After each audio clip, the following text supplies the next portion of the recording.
message de la secrétaire d'État auprès de la ministre des Armées sera lu par les enfants de l'école élémentaire Henri Lavigne.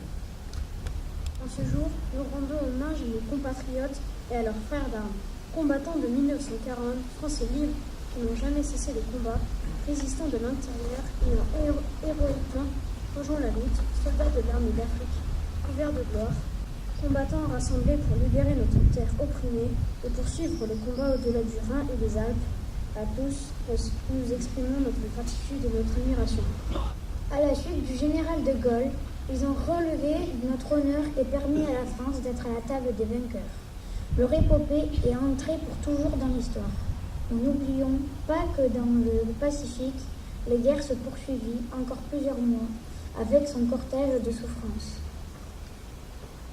Nous sommes également rassemblés pour exprimer notre indéfectible gratitude à nos alliés venus du Royaume-Uni et du Commonwealth, des États-Unis, d'Union soviétique et de tant d'autres nations d'Europe et du monde. Nous n'oublions pas les sacrifices qu'ils ont consentis.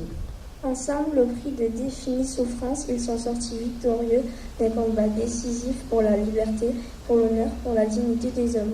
Souvenons-nous de toutes celles et de tous ceux qui périrent anéantis de la folie criminelle des nazis, victimes de l'extermination, des persécutions et de l'oppression, déportés, fusillés, massacrés, internés, martyrs d'une idéologie barbare. Nous sommes rassemblés pour témoigner notre solidarité à toutes celles et à tous ceux dont la vie fut à jamais marquée par les dramatiques conséquences de cette guerre impitoyable. Prisonniers de guerre soumis à une douloureuse captivité, requis pour le service du travail obligatoire et réfractaire. Population annexée, déplacée, brutalisée. Nous pensons aux veuves et aux orphelins, aux blessés, à toutes les victimes civiles. La victoire des nations alliées le 8 mai 1945 a consacré la victoire de la démocratie, des valeurs universelles et de la dignité de l'homme.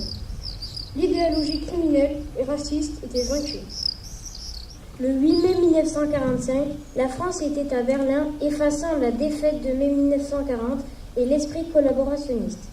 Dès le 18 juin 1940, la France avait dit son refus et sa volonté d'agir pour retrouver sa place au sein des grandes nations, afin de porter son message universel et humaniste de liberté, d'égalité et de fraternité.